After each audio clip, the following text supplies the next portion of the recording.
Assalamu alaikum. If you love Islamic history, motivation, and true guidance, then don't forget to like this video and subscribe to our channel for more inspiring content. Jazakallah khair. Lady Agha, the noble bride of Timur.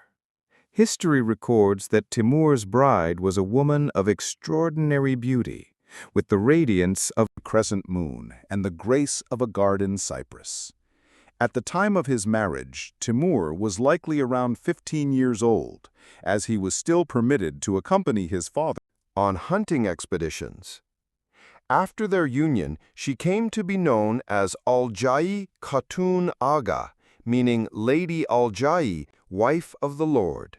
In that era, Tartar women lived unveiled. The custom of the veil was yet unknown to them. They would ride alongside their husbands on horseback, travel long distances, take part in battles, and accompany them on pilgrimages. As daughters of conquerors, they took pride in the glorious traditions of their ancestors. Their vitality and vigor mirrored the spirit of those who lived in the open steppes and plains. The management of household possessions and the care of children were entrusted to Grandmothers and elderly women of the tribe.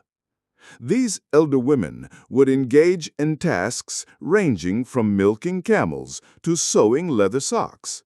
During Timur's time, the property of Tatar women was considered separate from that of their husbands.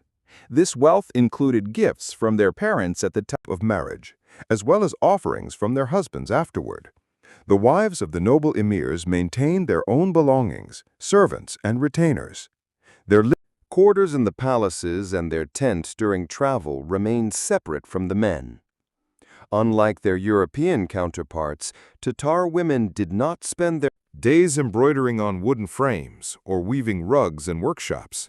Rather, they stood shoulder to shoulder with men, often joining them in the hardships and valor of warfare. These women would travel with the men, and their greatest duty was to care for the children of the warriors. They would rejoice in the celebrations of victory, but if fate turned and their men were defeated, they themselves would become part of the spoils of war.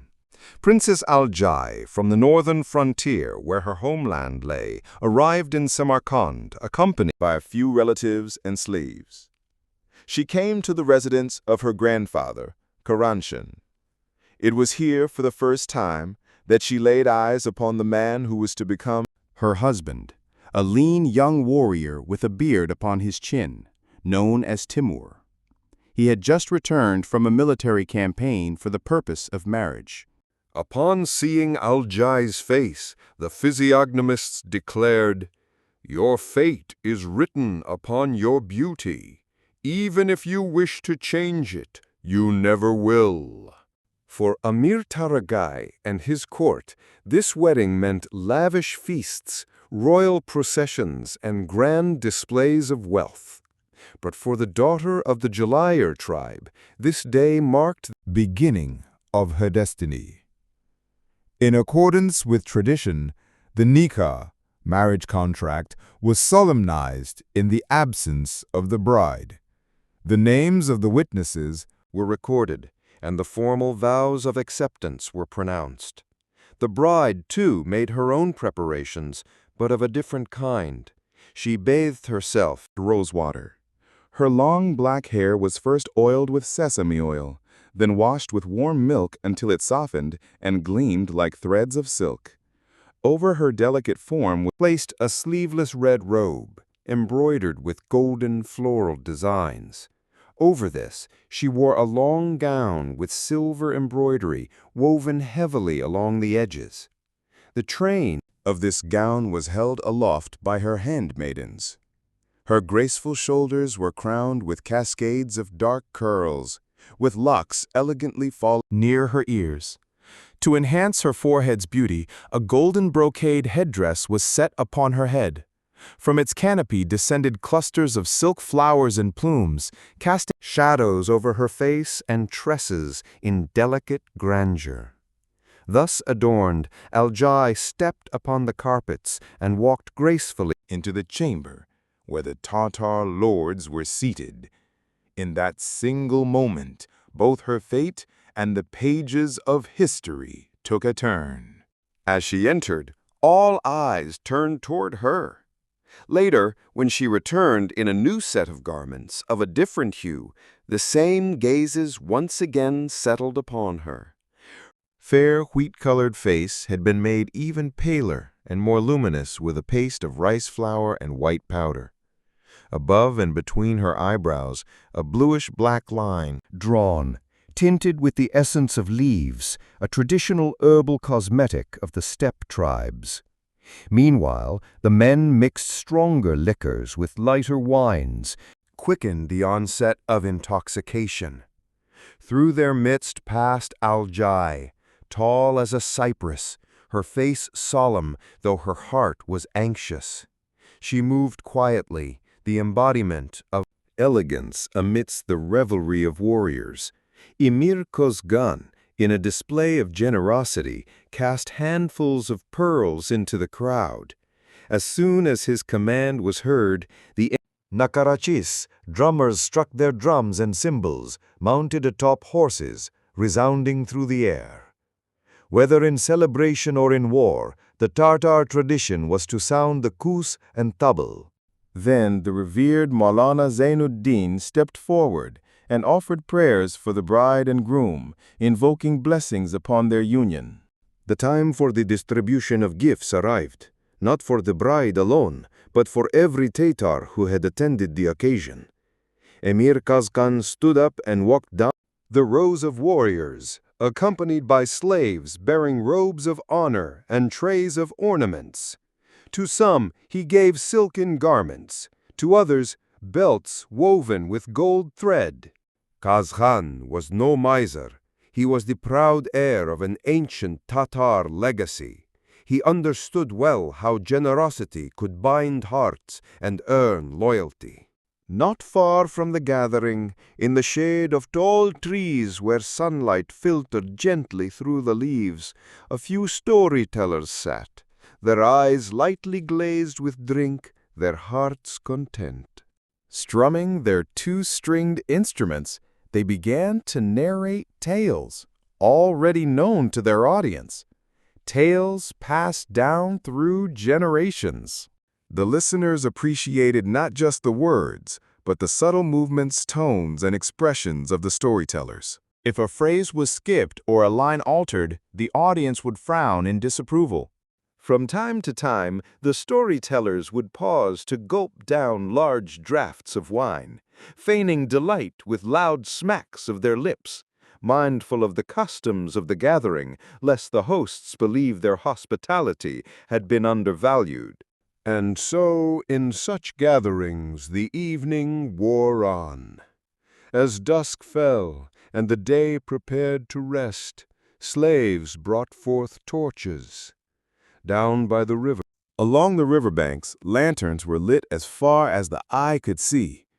Large trays of food were brought and placed before the guests. Whole roasted lambs, steaming skewers of horse meat taken from the most tender flanks, and thick barley loaves soaked in honey. Just the sight made mouths water. With praises and exclamations of delight, the guests began their meal.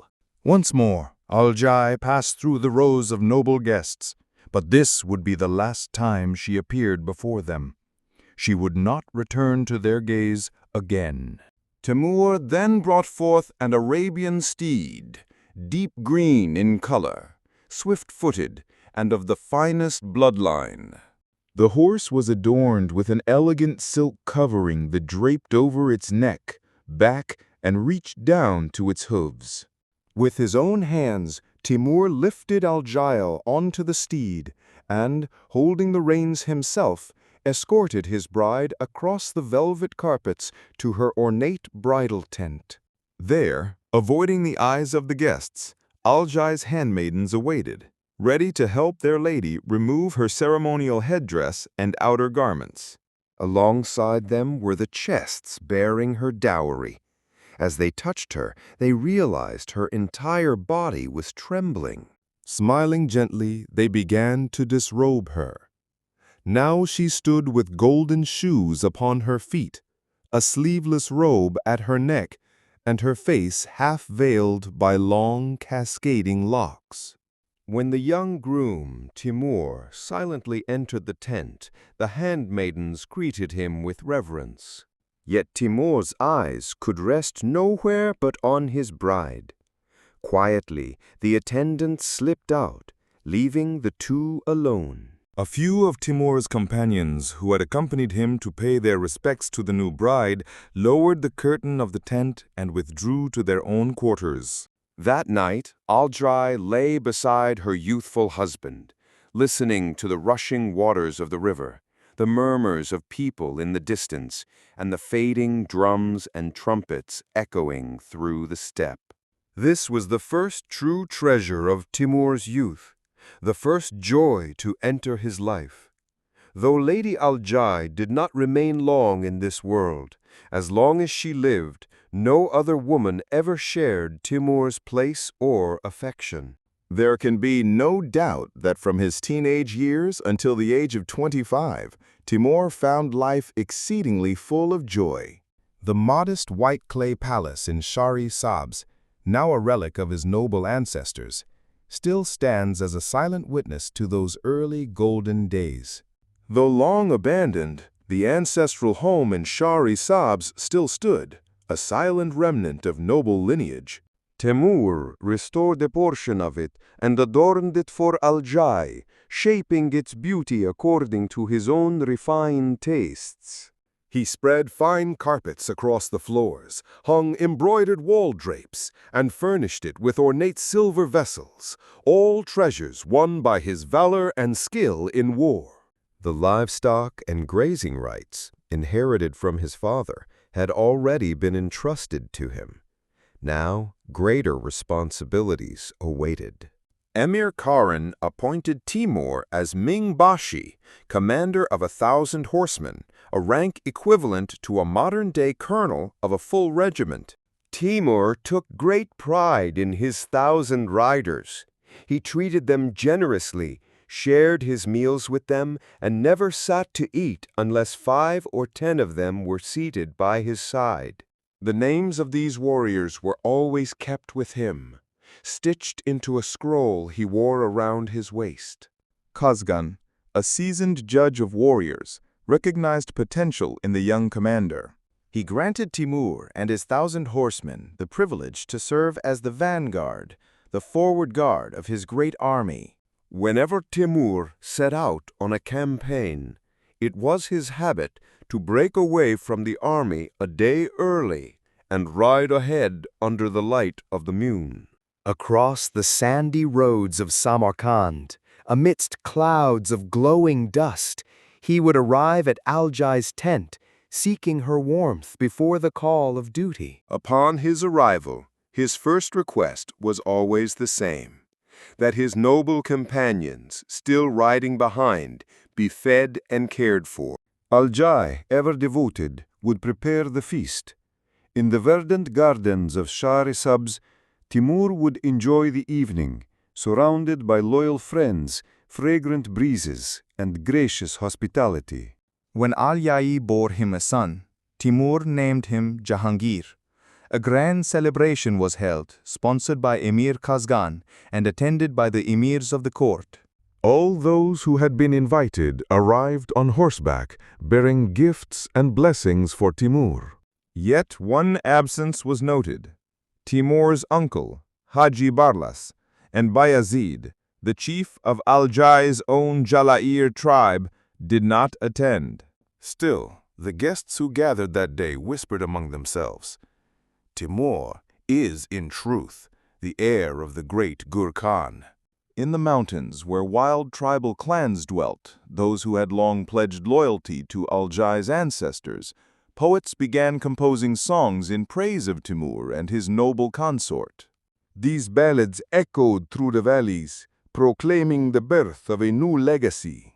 Through Timur's courage and chivalry, Emir Khazgan achieved new conquests across the western deserts and the southern valleys.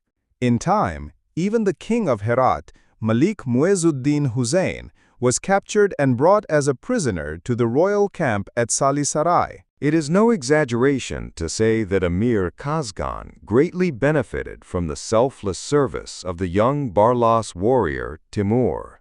As both men expanded their influence and power, a new tension began to stir within the ranks of the emir's own court.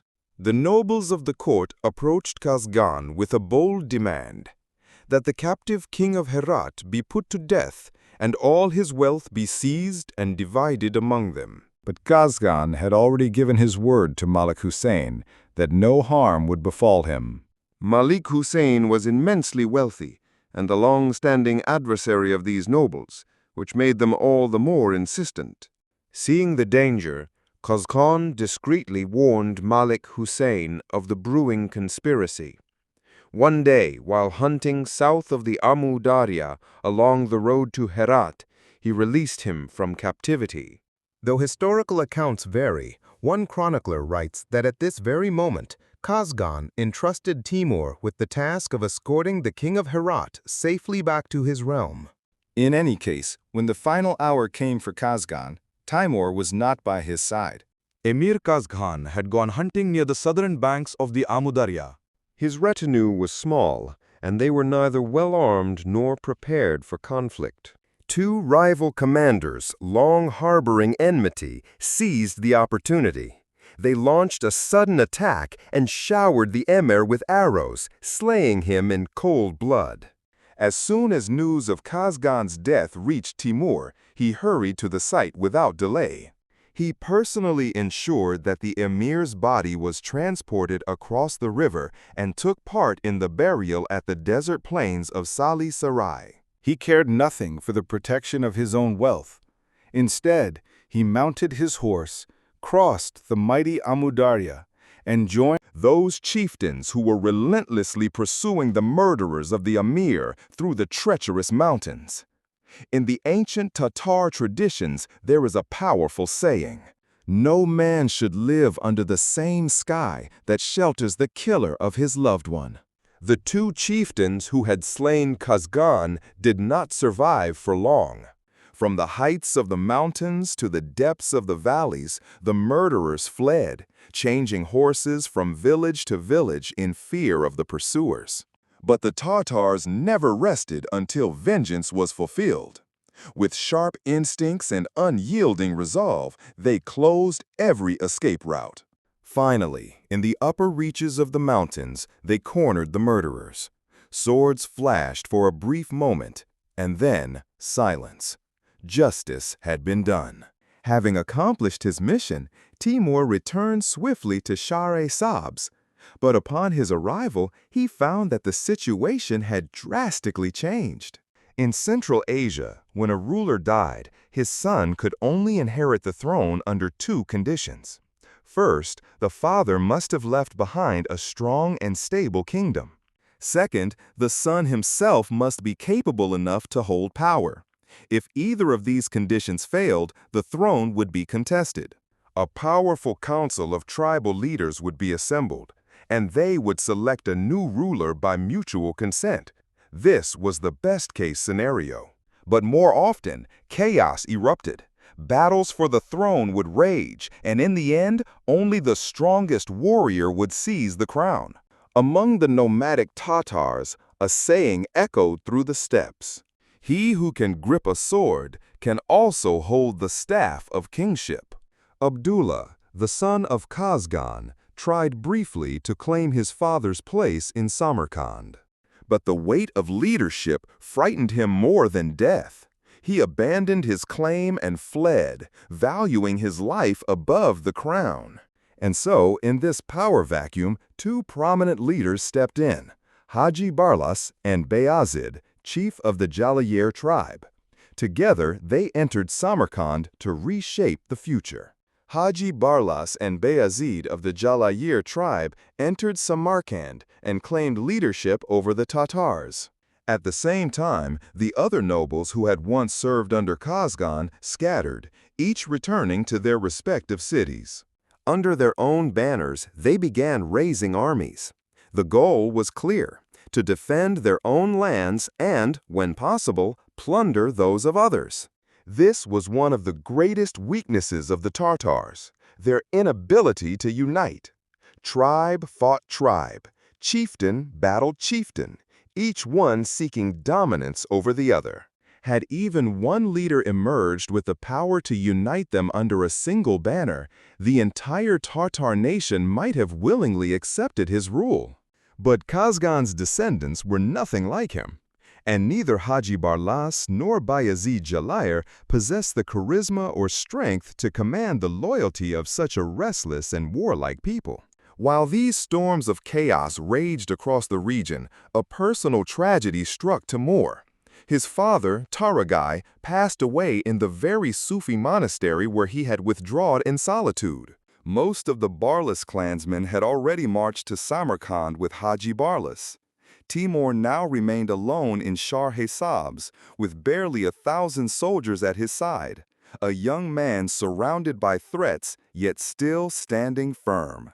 And just then, as if fate had turned its gaze toward the unfolding drama, the great Khan of the north appeared on the distant mountain ridges, observing the chaos, ready to seize his moment.